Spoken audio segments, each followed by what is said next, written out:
Hi, everybody, and welcome to the HCD webinar series, panel discussions. Today, our topic is, what is AI anyway? A frank discussion on the evolving role of AI in research. We will be having a panel discussion today to explore various topics around this topic, various issues, and we would love to have you join us in the conversation, as it's going to be casual and you can ask questions, and we're going to field some questions. And we're going to go ahead and start right now. So just as an introduction for today, a little bit of webinar housekeeping information. Today, the topic is all about AI. We're going to be covering some of the basics of AI, artificial intelligence, the uses and limitations. We will discuss the concerns in AI, things like ethics and privacy and validity issues. And also how people can go about learning more about artificial intelligence. Today's webinar will be a panel discussion of experts that we've gotten together because, the thing to be truly smart is really to surround yourself with smarter people. And so I would never claim to be an expert in any way in AI, but I do find the topic fascinating.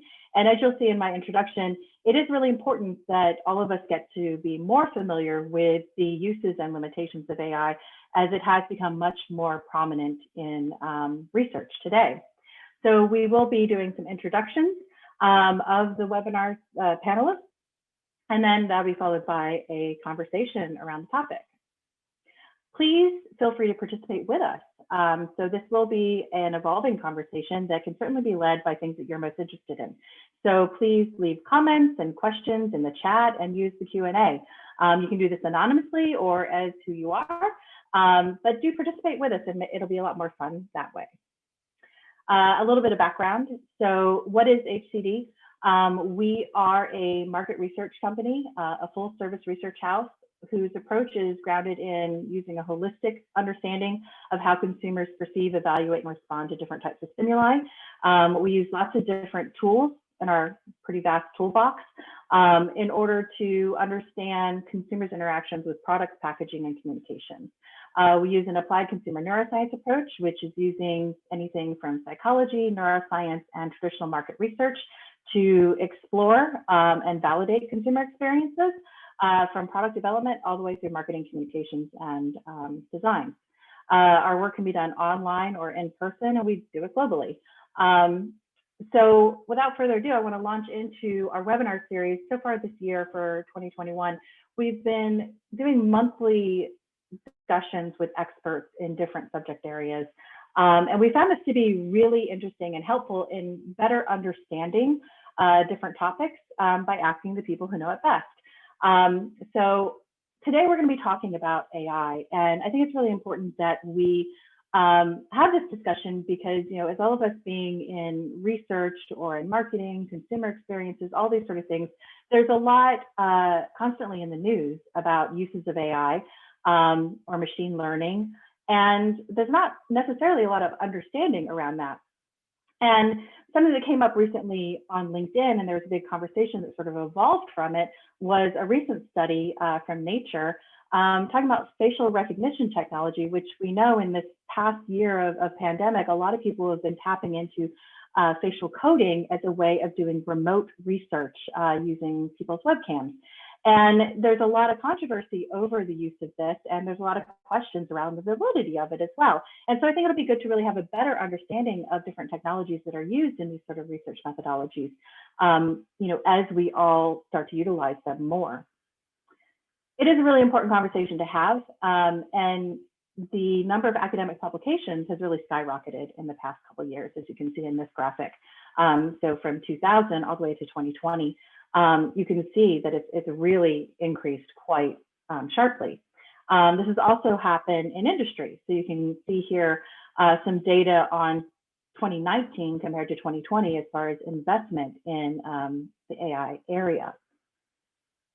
And that's led to a lot of issues as well. So there are specific problems that can happen in artificial intelligence, particularly when it comes to error rate and bias. So you can see here the number of errors seen for text services between Black speakers and white speakers. So you can see that there are huge errors that can happen. This is seen in all sorts of different technologies, including facial coding. So again, I think this is a really important topic to bring up. And so today we're going to be joined by a set of experts outside of myself, because like I said, I'm no expert in this, but I love to tap into people who are much smarter than me. So without further ado, I'd like to go ahead and bring in these people to the conversation because they know much more about this topic than myself. Starting off with Evie, who is an associate professor at the University of Alabama in communicative disorders. And she's using artificial intelligence applications to understand cognitive and linguistic processes, specifically in clinical populations. David Imanshama is a PhD, and he is a research scientist with the Toyota Research Institute. He has a very vast amount of experience in the area of artificial intelligence, working for the FX Palo Alto Laboratory, Yahoo Labs, Flickr, NASA even, but a long history in using computer science and human machine cognition. Ricardo is a research professor at the Institute of Experiential AI at Northeastern University. And he's really quite the expert when it comes to talking about the ethical issues and privacy issues. We've had a lot of great conversations around this. And he's been very well published, as well as a speaker on these topics. So we'll really like to hear his information on data mining and bias in AI. Parsa is a good friend of mine from Purdue, PhD in mathematics, and he actually works for YouTube. And before that, he worked at Facebook. And he has a lot of experience in comment ranking and social gaming, video playback, those sort of issues. John Ennis, another dear friend, PhD. Those of you that are in the sensory area are probably very familiar with John, co-founder of Agora. And he uses artificial intelligence for sensory and consumer science research. Market research consultant, and he has many books and publications around this topic, as well as really leading the industry, the sensory and consumer sciences industry, into the space of AI. We're also joined by Sarah, who is really great. She's very curious and really great in the area of insights. And I think that this is where the application of AI is becoming most robust and used much more. So really the use of AI in understanding the role of brands and turning large data sets into insights in the technology space, and how can that be done validly and insightfully and in an action-oriented way, particularly in the area of market research and consumer science. So with that, I want to start off the conversation. And again, please join the discussion, submit your questions in the Q&A tab, chat with us here on the platform. So I'm going to start off, everybody, with this sort of prompt of what is AI anyway, and have the panelists sort of speak to how they're using AI, what they think are the best applications, where they've seen the most usefulness, and what it is really. So let's go ahead and open that up to everybody. And I'm going to stop sharing my screen so that you can see everybody's lovely faces much more easily. So if everybody could come off mute, so we can all see you, because we can't see you unless you're off mute. So that includes you, Ricardo. So let's go ahead and open it up. Evie, how are you using AI? What have you found? What sort of drew you into including it in your research? So I'm fundamentally a research scientist. So I always start with a specific hypothesis and trying to figure out if that hypothesis is correct or some other mechanism of cognition is taking place. So I am so much more of a user of an AI as a developer of an AI as can be imagined. I work really closely with the math department at the university and the engineering department. And my job, I feel, is to break the algorithms. So if the algorithm is being very successful in classifying the data and telling us exactly what's going on, that tells me a couple of things. One, there's some data that I don't have, that I don't know about. And I try to figure out what is the right question to ask. Am I asking the right question? And I won't know until I figure out how to break the algorithm such that it doesn't work. And the second thing is trying to understand how interpretable the results are. So if we're getting, correct classification or correct prediction, based on what features is this happening?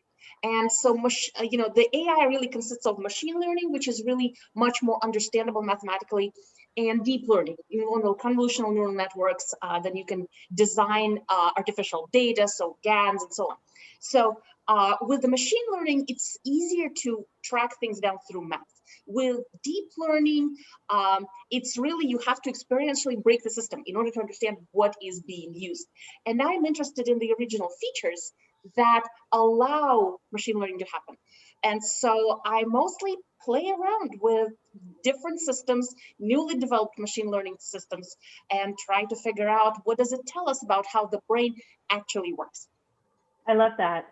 The interpretation part seems to me to always be the hard part in any sort of technology that you're using.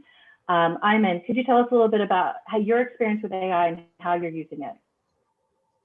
Hi, thank you very much.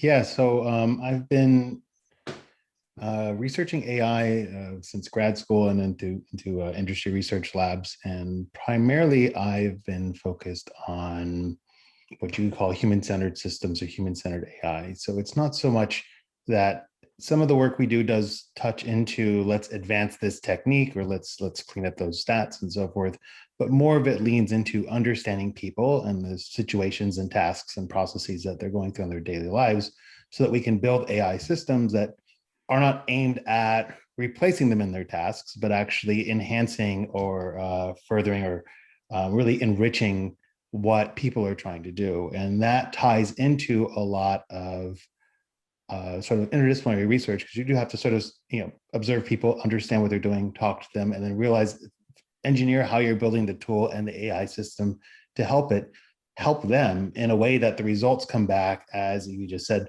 in an interpretable way and understand, which is a little bit different than what's called explainable, but really people need to understand what that system is doing and what the choices it's making the best they can, so they can utilize those and then, have a sort of more power in what they do in their daily lives. And so that's really where I try to focus in sort of AI, human-centered systems. I like how what you were saying really talks about AI as being a tool and not a replacement. I think that is something that has come up in a lot of conversations when people are more naive about the topic, right? So, people start talking about robots replacing everybody and everything, but really utilizing it more as a tool that a human is going to ultimately need to use. And, to Evie's point, even adjust frequently, right? With that, I want to bring in Partha to talk about a little bit about his experience as far as using it. And when people think of AI, I feel like a lot of times they jump to thinking about platforms like Facebook and YouTube, right? So I'd like to hear a little bit about your experience as well. Sure. At YouTube, for instance, AI is ubiquitous. Everything from predicting how popular a video will be to predicting which videos we want to recommend so that people will watch, as well as trying to filter out spam and abusive comments on top of videos, filtering out obscenities and trying to keep conversations civil involve AI classifiers. And even in the kind of drier area in which I work, which is video playback quality, we try to predict your bandwidth connection in order to know whether we should be showing you 360p or 480p or 720p in order to give you the best quality possible while minimizing things like rebuffering or player errors. So it's just absolutely everywhere. Everything can be machine learned, and typically it does a better job than a panel of humans sitting there and trying to do it themselves. However, I should mention a lot of AI and machine learning is human rater informed as well. You typically have human beings rating things and then using that data to feed AI models. So those are just some of the examples that you'll see throughout the different products and features within just YouTube itself. That's really interesting. Sarah, could you tell us about your experience with AI? And I think this will be really applicable to people in the market research area. Could you tell us how you've seen applications used most? Sure. I got started more in the natural language processing world, because as a really curious person who was dedicated to figuring out why people do what they do, in a world where suddenly there was this whole internet of content, it was important to me to be able to boil out key essences to really understand them well. So I started working with AI for innovation probably in the mid 2000s. And, it's funny to think back on it then, in terms of how manual it was. Even, to find those big threads took a lot of adjusting. I have since gone on to use AI in language processing, particularly with unstructured data, to really focus in on distilling emotion, because to me, like, where there's emotion, there's a chance for action. In a world where people are kind of meh versus where they're like, really powered up or excited or mad about something, the chances that someone will take real action are much more highly correlated with strong emotion. So I started using unstructured data to think about brand and experience tracking. And I checked in with one of the people that I worked with in that space yesterday, and they were explaining to me how they've really managed to drive the custom classifiers much faster. It used to take us a couple weeks, and now they can really boil that down to days to teach the algorithm to be faster. I think the last space that I've used it in is kind of more behind the scenes, but spotting patterns in respondents that might indicate that something's not quite what it should be in terms of respondent quality, that there's some funky ingredients sneaking into the quantitative mix. I think the biggest way that I'm looking forward to use AI in coming work is really thinking about e-commerce and spotting patterns and the reality of being able to connect audience insights and eye tracking algorithms to really think about how to optimize in that world. That's really great. I think that leads really well into probably what John is going to mention as his applications. And I think we're going to definitely want to revisit these ideas of respondent quality, right? As well as emotion measurement. I think that there's some really big issues to talk about there. But John, if you can talk about some of the applications and help that you've done with companies. Yeah, sure. So I really like what David was saying about tools, that, we have a whole suite of digital tools available to us now that we can, and I think should be leveraging. When it comes to large scale kind of AI models, we typically use tools that other people have trained. So for example, with the smart speaker surveys that we actually do with you sometimes, Michelle, with HCD, we are leveraging tools networks that have been trained by Amazon for either speech to text or text to speech.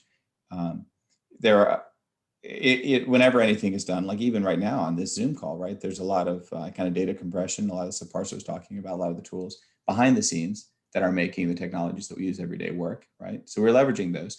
When it comes to actual machine learning that we're doing for our clients, we're usually working on those kind of two big categories of problems, right? Either you're trying to predict something, which might be liking, or the sensory attributes of a product from things you know about the product, like its formulation information or ingredient information, that kind of thing.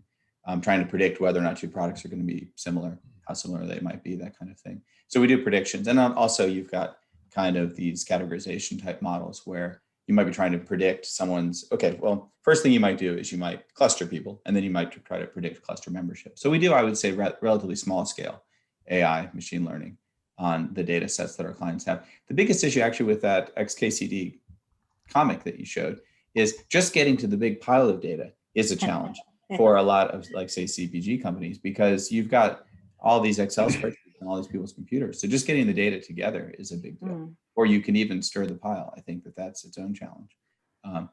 Yeah, and I also would say there is no magic machine. Just for people out there listening, it's not like you have some machine and you pour data into it in some general sense and turn the crank and outcome answers. It doesn't work. Most things aren't magic, it turns out, right? Yeah, exactly. So I like a general definition of AI, which is the use of machines to accomplish complex goals. And I like the general definition because it helps us understand what's happening now is an acceleration of things that have been going on for a long time. And there are some truly, I think, new breakthrough things that have happened, but there's also just ways that extensions of, say, computational statistics that we can be using. So I think there are a lot of tools available to us. And, some of these ethical questions, I'm interested in them. I'm a fan of people opting into experiments rather than covert experiments happening. So maybe we can get to that. But I would say there is a lot of ground that we can cover. There certainly is. There's a lot of topics, and I think that what you just said really leads well into introducing Ricardo, because I think there's a lot of topics here around bias that can happen in privacy and ethics in AI. So with that, I would like to introduce Ricardo and have you tell us a little bit about what your experience has been and the conferences that you've attended. What are you seeing right now, and how do you define AI? Thank you, Michelle. Just to touch on what John said, I mean, like the general definition, but I think intelligence is an abstract term, and when you put artificial, then maybe we have different views of the thing. So, for example, if we say a cat, I think the description will be very similar for all of us, and we all understand what is a cat. But if the cat is artificial intelligence, I think some people it's like a kitty, and for other people it's like an armored cat. So it depends on what you can do with that. And we will disagree even between experts what you can do and what you should do. So we will touch that later.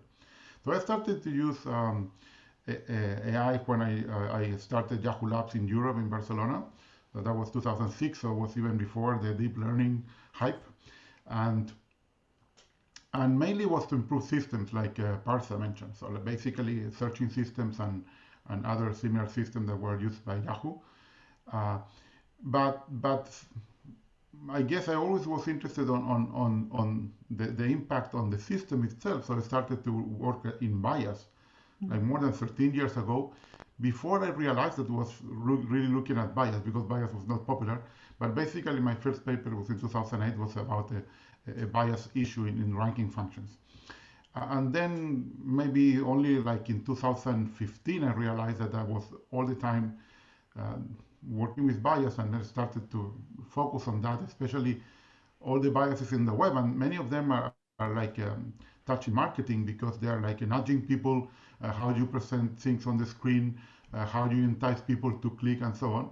And then I was really obsessed in some sense to understand all possible biases, which are beyond the normal ones that appear in the news, which are very important, but there are many more that people don't notice, like exposure bias, popularity bias, things that the experts know.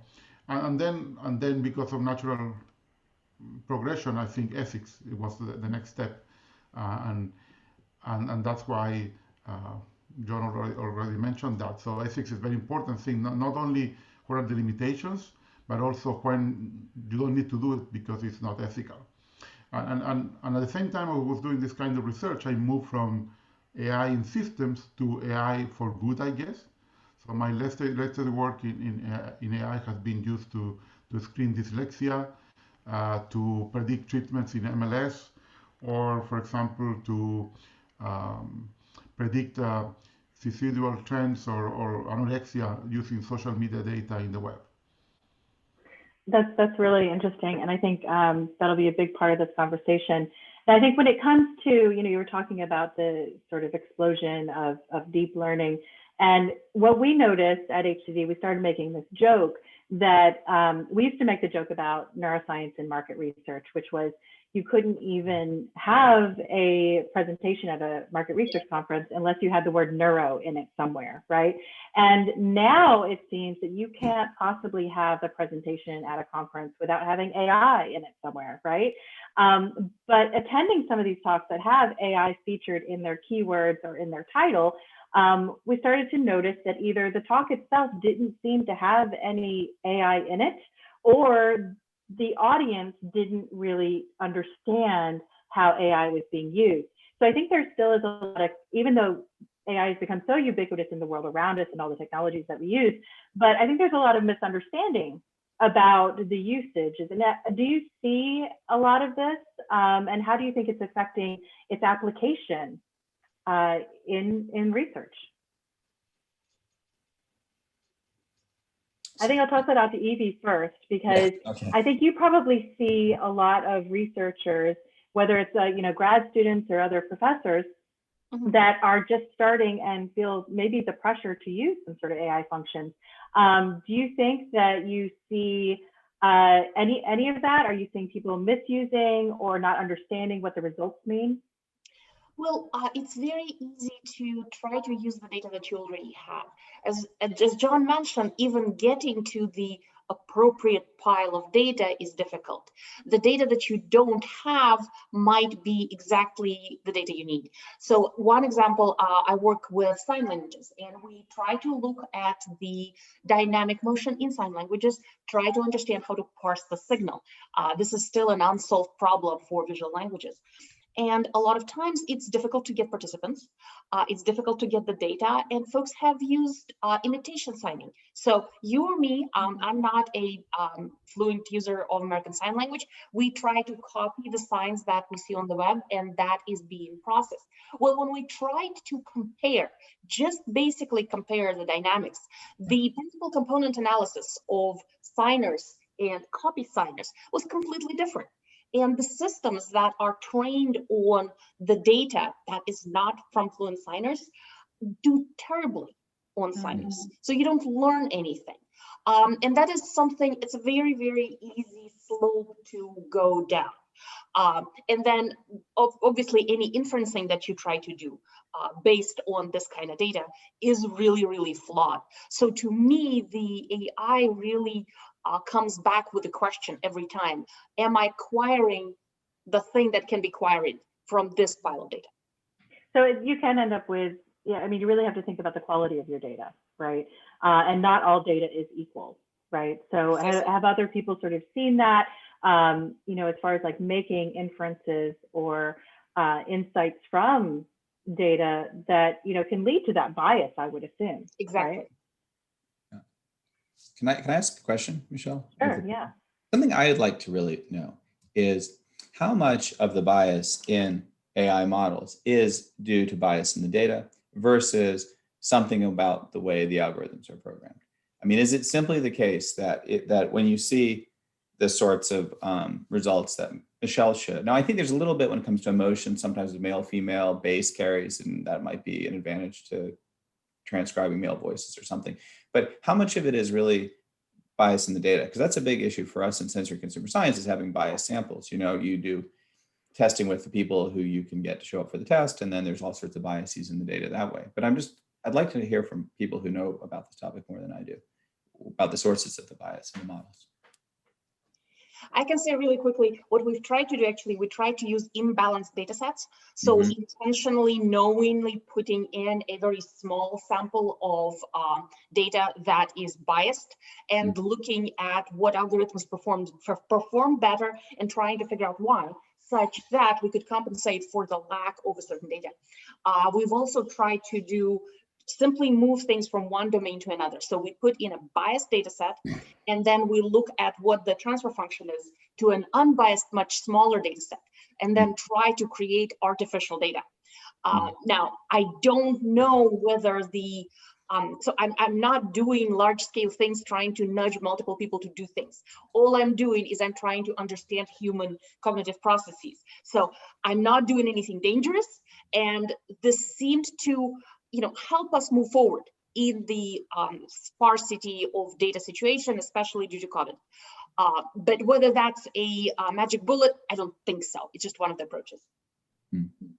Ricardo, you were going to comment? Yes, because that's my field of research, bias. So bias mainly comes from data. I think most of the time comes from data, but also may come from, for example, measurement devices that have a systematic error. That will happen in IoT more frequently. So, for example, if 1,000 sensors are wrong, it's very hard to know that they are all wrong. So this is another problem that we will see in the future. But also the bias may come on what you are optimizing with the function. So there are some interesting cases where the bias is not obvious, and my best example is the Deliveroo case in Italy, where the system was biased against people that couldn't deliver food at dinner time. And of course, because the system was optimizing money, and they want to deliver food in the best time of the day, right? But also the optimization may amplify the bias that you already have in data. The best example there for me is a very nice paper about bails in New York, where the only feature that was given for the people that was brought to court was just basically the age. Not even most of them are male, but just the age. And the system learned to be more more racist than the judges. So there was the racism was amplified. And also we have, so there are many ways that the optimization function can do worse in the bias. And the third source of bias, which I think is very important for you, is the feedback loop between the customer and the system. And there is where I think is my main focus of my research, because in recommendation systems, you have things like exposure bias, popularity bias, position bias, ranking bias, even click bias. And if you are not aware of that, maybe you are fooling yourself, because basically you are increasing the bias with time. So you are not learning really the world, you are learning the way that you see the world, which is not the same. Those are the biases that really come up, the ones that you were mentioning are the behavioral economic heuristics as well. So, the availability and all those sort of things are very, ingrained in behavioral economic theory. So it is as though, it really is replicating what humans would do anyway to make shortcuts. Yeah, cognitive biases. All of them are cognitive biases, and confirmation bias maybe is the most dangerous one. Yeah. I see a news that aligns with my beliefs, and then I believe it. Right. Mm-hmm. Absolutely. Now we have a question in the Q&A, and this is something that I love this topic a lot. In our area of market research, as I mentioned in the past year, it's become even more popular with people doing more remote research, has been the area of facial coding. And that kind of gets to Sarah's discussion about emotion research and using AI to predict emotion or even measure emotion. And I think a bias comes into this as well. When we look at facial coding, it is reading the facial movements on the face and interpreting them as emotional experience. So if, the corners of your lips go up and the, corners of your eyes change, the wrinkles on your forehead, etc., as they move, they're categorized into 7 basic emotions. And this, I think, brings up a really good point about the tools and understanding your measure, because the categorization of facial coding and emotions is limited to the 7, right? So there's a neutral, and then there's 5 negative emotions and 1 positive emotion. So that definitely biases the data towards being much more negative, or when you see a positive emotion, it's amplified because, if you average the others, suddenly this 1 emotion of joy is making it a lot more, right? But there's also a lot of bias that is seen with facial coding because of what the algorithms were based on, which is predominantly white male faces, right? So it has really struggled with other ethnicities. It's also struggled with people who maybe wear glasses or have different hairstyles.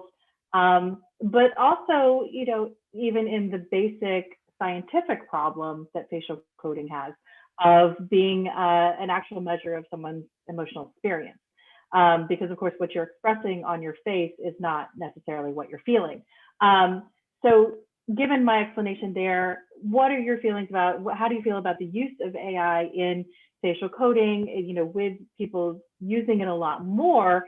It seems to be pushing these biases even more.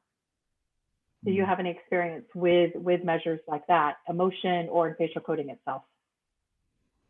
Marcel. My answer is going to be very niche, but I'm immediately drawn to thinking about the lexical and syntactic features of American Sign Language and other sign languages on the face. What's the system going to do with those? They have nothing to do with emotion, they're language. And I don't know if any of the data ever gets into the system, but if it does, the chances That's an interesting point. corrected. I don't think that is something that people screen for when they do facial coding, and so that's an interesting point. Arthur, it seemed like your thoughts. Yeah, in addition to the biases you mentioned, which could be, racial or gender oriented, when you try to predict emotion, there are cultural differences as well and personality differences. Some people laugh when they're frustrated. Some people yell when they're disappointed. Some people cry when they're happy. You know, you're going to be completely off the mark if you're going to try to aggregate all of this data and then just sort of target, you know, the maximum utility through an objective function. So there's, you know, multiple types of issues that you have to consider, and ultimately you sort of need to personalize a model for every single person or a very small group of people that behave the same way. That's an interesting, can you expand on that, the personalization, when you're talking about modeling? Yeah, I mean, personalization is really tricky because if you're trying to do it at scale, when you have like 1 billion people on your platform, it becomes very challenging from a technical standpoint. But obviously, like for you know, playback quality, for instance, we have a personalized bitrate cap for every single person. So we try to cap your bitrate at exactly the highest possible, you know, resolution we think of, and that's one example of personalization. Now you're seeing search personalization as well. Search rankings are reflecting things that you care about, and when someone else, like a friend, might do the exact same search, they'll get a different set of results. But I'll let other folks as well weigh in. Ayman, go first. Thanks. Yeah, I was going to just add on to a bit of what Parsa was saying, because it does extend beyond the cultural and into the community. I've done some sentiment analysis work, not so much on face recognition, but on text and social patterns, online systems. And you can find, I mean, a trivial example would be like, what is considered hate speech on a network like Parler versus hate speech on a bicycle thread on Reddit? They're very, very different things, but to those communities, they have their own understanding of what has various polarities or various affects or emotional sort of leans just in the overall interaction and the vocaling. There was actually a really good paper from maybe 10 years ago about sentiment on Twitter during sporting events and football matches in England. And people were the most negative to the team they were rooting for as they did that thing. I so remember that. Looking at these patterns, it's very, there's culture, and that's a whole can of worms in of itself, but then there's also the community and how people have sort of negotiated what that meaning is. So to roll it back a little bit, I think the dangerous idea here is to think that there is some kind of silver bullet with AI. And we've seen these things before, blockchain, cloud. There's been keywords that people have been peppering through papers as over the decades. But I think that the danger comes in when a set of researchers or people think it's some kind of silver bullet or magical answer to the problem, and let's just staple it onto the problem we already have and see if we get good results. And they might actually get numbers that look good, but there's a lot of other problems that we're addressing and bringing up right now, which are very important. Yeah, because I think it's also, you know, in that, I think we discussed this, you know, earlier before we hopped on this call as a group, we were talking about validity, right? And that reproducibility or reliability of data, or, you know, getting data and numbers at all, statistics, doesn't mean that it's valid, right? Could you talk about a little bit about that experience with AI? And I'd like to hear a little bit maybe from Sarah about when you're coming up with these insights, you know, what is your feeling about validity when there's all these sort of issues going on in the background? Well, I liked Ayman's point about making sure that you're connecting the human and the AI pieces together well. Very often, just like you would do in quantitative, you want to bring in an informed hypothesis that's based on your understanding, you know, from qualitative and real world observation and all of the pieces. Occasionally there will be big surprises and you need to be open to those, but ultimately, you know, coming in with that piece is important. I think for me, the area that makes it easiest to explain to others who really don't want to know a lot about how the AI sausage is made is this idea of using the 2x2 matrix to think about, you know, what is the quantity of content that you're getting or the comments, and what is the emotional intensity, and thinking about that quadrant map as a chance to understand where the levers are for business action. So you might be getting high quantities of comments, but low emotional intensity. And that's, you know, a bit of a red herring in the sense that there's, sure, people might complain a lot about Keurig and environmentalism. And for some, it's really critically important, but for many, it's a little bit of a, like, I'm just not interested. It doesn't seem environmental, you know, whereas with some comments, it's the same as you get from unstated issues. You can find the high intensity but low frequency and zero in to understand, all right, there's some group that's feeling this very acutely, and how do we address that? And I think that translation, that idea is really intuitive to people, no matter what their background in quantitative or using data is. I think Ricardo was looking to add something to this. Yeah, related to what Sarah and Ayman said, and going to your question, Michelle, I think it's good that they speak later, because I come up with a list of things that the people usually not consider that are biased from the design point of view. For example, the first bias comes when you are talking about emotions, when you treat something that is continuous to a discrete variable. So basically you have laughing, you can laugh like in a continuous, I mean, people laugh a lot, people laugh less, in different pitches and many things, but then you say, okay, this is just happy, okay? This is the first problem. You are discretizing the world. The second bias comes in that we have the obsession to put people in categories. And race is a social construct. Like, for example, if you look at DNA, it doesn't make any sense. I have done my DNA exam and I have DNA from like 5 different parts of the world, so I'm really Earth citizen. And then when you say emotions, it's the same. Emotions are not like colors. Colors have a physical interpretation, and maybe emotions come like maybe some colors, we don't know. Maybe there are only 3 basic emotions, and everything we see is just a combination of these continued values, and we don't see that. But we say, okay, there are only 5, and you said we already have a bias, 4 are negative. Yes. So that exactly leads to the point that JD Pincus is bringing in here. Yeah, go ahead. So this is the second problem, the categories. Maybe we shouldn't categorize, but why we don't learn the things from the data? And I don't know if that someone has done that, like learning what are the real emotions in the data, if there are any, maybe there are none. The third thing is what you learn, and I think someone said that before. For example, you cannot learn what is not in the data. So you will miss a lot of things. The other thing is that what we understand by learning, I mean, when you look at adversarial AI, so basically trying to break the system, you see that you can change a cat to a dog with 1 pixel. So basically, you are not, the system is not learning what you think is learning. And who knows what is learning? Maybe it's just learning statistical patterns. And when you come to emotions and on all political associations, and it's nice to you show this paper by Kosinski, maybe you are getting just spurious correlations, you get 70%, but well, I can do the same. Maybe look at the hair, look at the clothing, and if I use stereotypes, I will be right most of the time. Right. But even if I'm right, I can do it 90% of the time. Maybe I don't have to do it because it's not ethical. For example, predicting your sexual orientation, not at all. Because the problem is not the accuracy of the system. The problem is where's the impact of the mistakes you do. So it's not the 90%, it's the 10%. And I think people don't think in that 10%.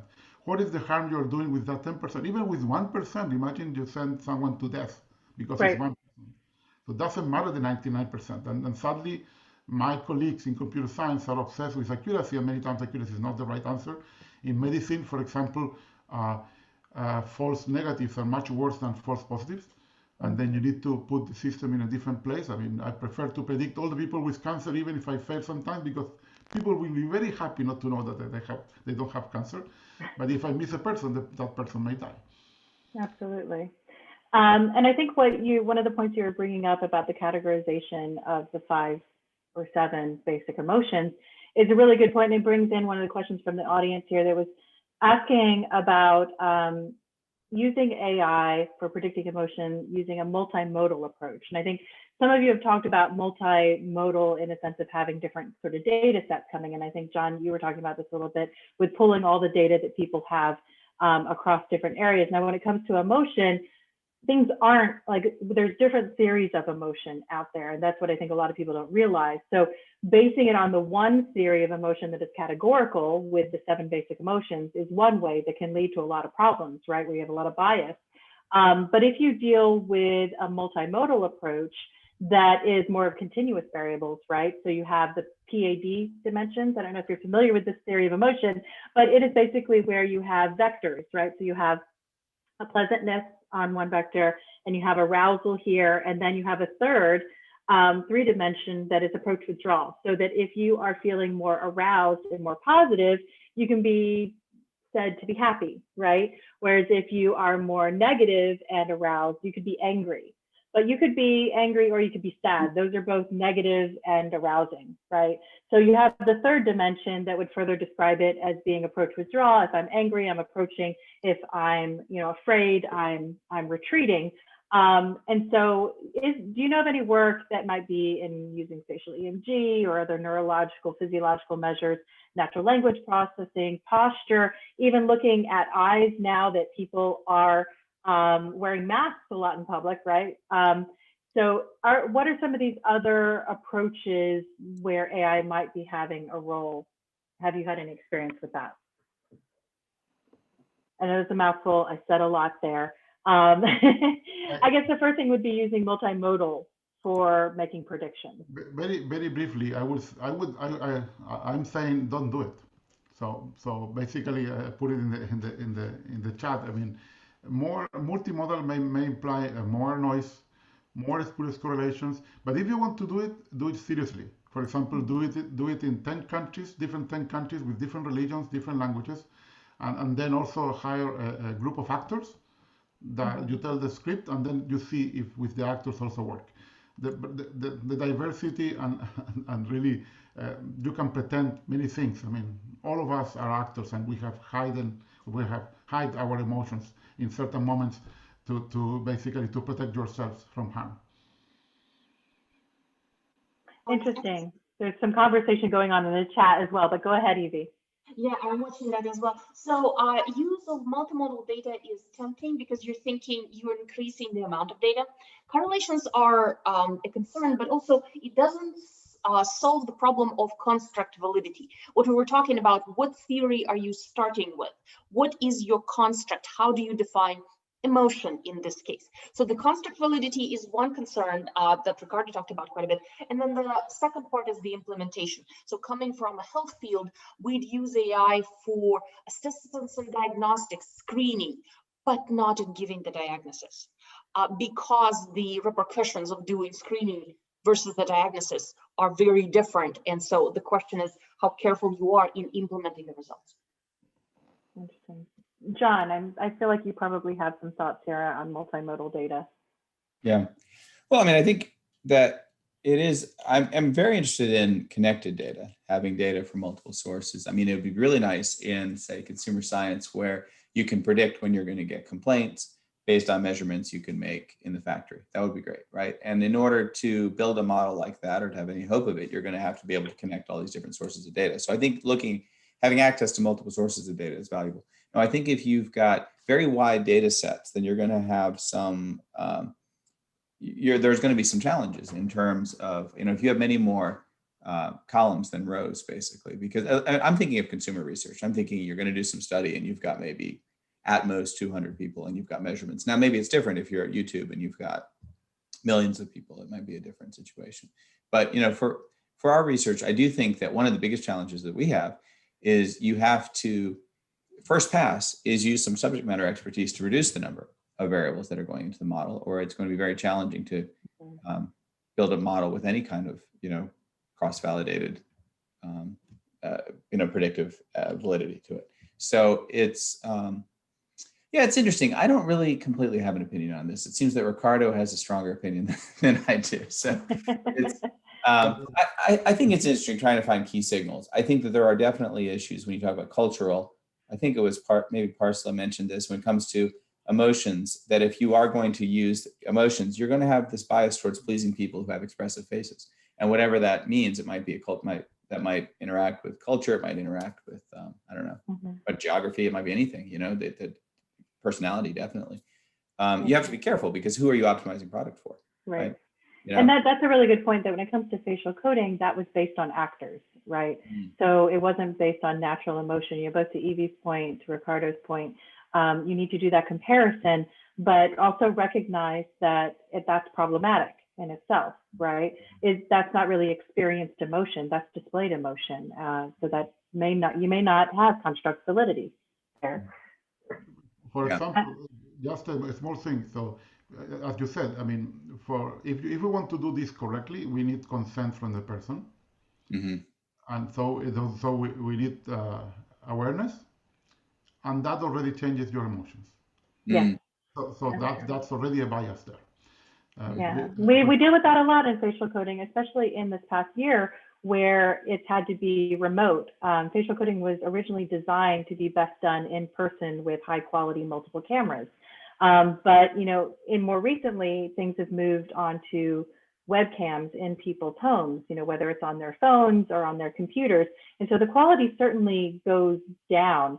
But a big problem that you have is that if you recruit 1,000 people, you might lose 600 or 700 of those people who simply do not want to be recorded in their home. So then who are you left with, right? Are those people different from the majority that said they didn't want to opt in? And I think we even had some discussions earlier around opting in when there are all these different sorts of technologies out there now that are tracking and making predictions based on our behavior sort of without our consent, right? So maybe we can start a little discussion on consent a little bit, if anybody would like to comment on that. Let me add something to your question. I'm thinking it's interesting because it's like a brainstorming, and then you come up with new things. But also emotions have a privacy aspect. So, for example, I may not want you to know that I'm sad. I mean, I have my right to be sad alone. But if you are trying to detect that, it's like a little bit of privacy invasion. And then maybe I get a recommendation for something that I will be more prone to buy because I'm sad.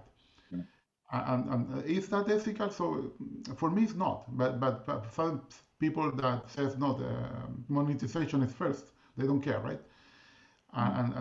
But people that cares about user experience, like Sarah and maybe Evie is working with that, will say no, that's important. We shouldn't nudge the person to buy something that, for example, the person really doesn't need, right?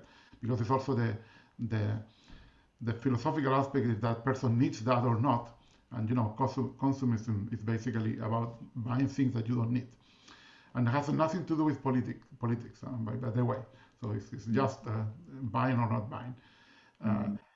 So yeah, so I would say that in some and also the EU basically now tomorrow will be given the AI guidelines for the European Union, and one of the points will be basically you shouldn't manipulate people for their detriment, and now we will have the argument what means for their detriment, and we're gonna have a long discussion there. Yeah, I mean, is it going to be unethical to use machine learning to sell fast food, right? To create fast food that is, people that could be defined as detrimental, right? Yeah. I mean, I think that's going to be a real hornet's nest. Interesting. Yeah. Anyway, Ivan's had his hand up several times though, so I don't. Okay. Yes, Ivan. Let's hear from you. I was trying to dive in, but not interrupt. So sorry. I think there's something really interesting here, and back on the multimodal bit a little bit, just to say the dangerous idea seems to revolve back to I have these tools. There's PyTorch, there's TensorFlow, and I have all this data, and let me get more signals from more data, and then put them together. And there's times where this kind of works really well. And like what Partha mentioned about quality of experience, if you have enough data, you can predict bit streams for people, and it kind of works really well. You can crash a plane in a simulator 1,000,000 times to get some AI that's going to now learn how to fly the plane, but it's not going to give you any theory of turbulence or any understanding of physics or the world. The plane will fly and it'll be great, but it's not going to give you that understanding bit, which to connect back to something Ricardo said, if you're throwing data at the system to answer your question like that, please just stop. And I want to reiterate that, because throwing more data, you might just be propagating more data with bias or some other signals that are confused. Really understanding what the problem is and what the tools are, and then understanding what people are trying to ask are the three things you really need to do when you start using AI techniques in research like we've been talking about. And this extends to facial coding and sentiment and other things we've been looking at. So I really wanted just to touch back on that dangerous point about putting more data in, because visibly we see where it works, but it's not that it's the answer to all the problems. So given that point, I want to throw this out to everybody. How do you check yourself before you wreck yourself? Emphasize the choice of the objective function is something that is absolutely critical. You know, for example, like when YouTube first started its recommendation engine, all it cared about was watch time, right?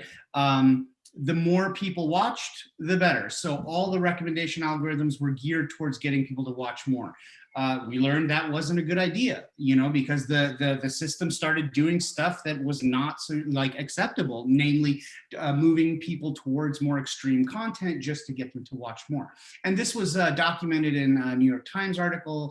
And so choosing the objective function is absolutely critical. Oftentimes the data is fine for, you know, folks like us, because we're just measuring what people are watching and for how long. There's not a whole lot of error there, but choosing the right objective function, making sure that you're optimizing for a good experience on behalf of the user, and keeping in mind societal and ethical limitations on that objective function is something to keep in mind.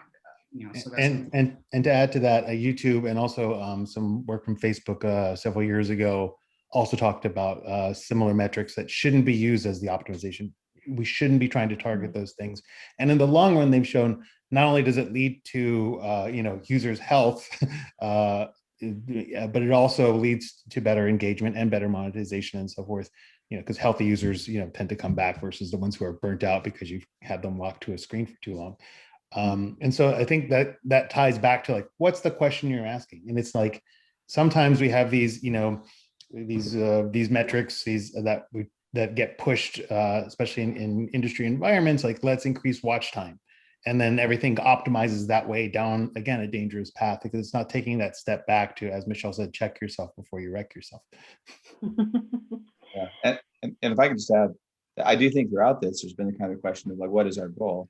I mean, I think for me, the goal is to try to help people to have kind of product experiences that they love at some reasonable cost they can afford, right? That, you know, as someone that works with product development, that's what I'm looking for. I'm not necessarily looking for just you know, surreptitiously taking money out of people's pockets, which I think some of the AI systems in various ways are doing.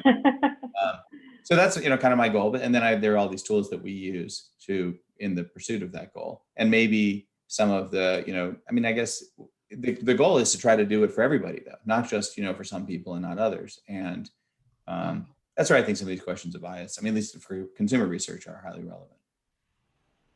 Interesting. So I guess a couple of things as we're coming up here on the hour. I'd like to hear some of your thoughts on where insights from AI are going next. What are you excited about in the future? And if you have any recommendations on how people can learn more, like where should they start? If they are completely AI naive, what should they do? So in closing, let's start with the insights.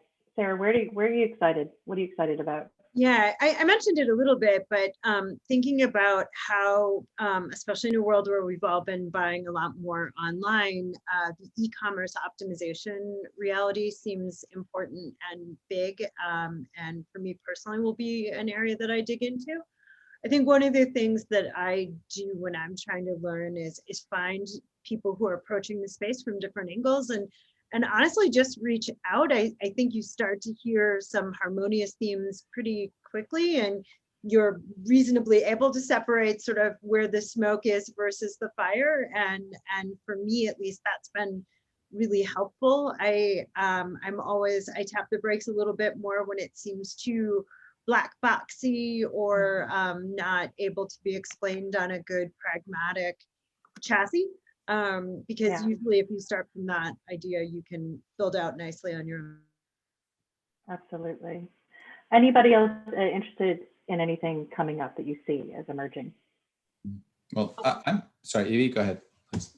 Well, As an academic researcher, I'm actually more interested in potential for precision medicine using AI, and also for early screenings and diagnostics for things that are very, very easy to miss, such as neurodevelopmental issues in children for early intervention. So I think that can be extremely helpful to the society in the long run.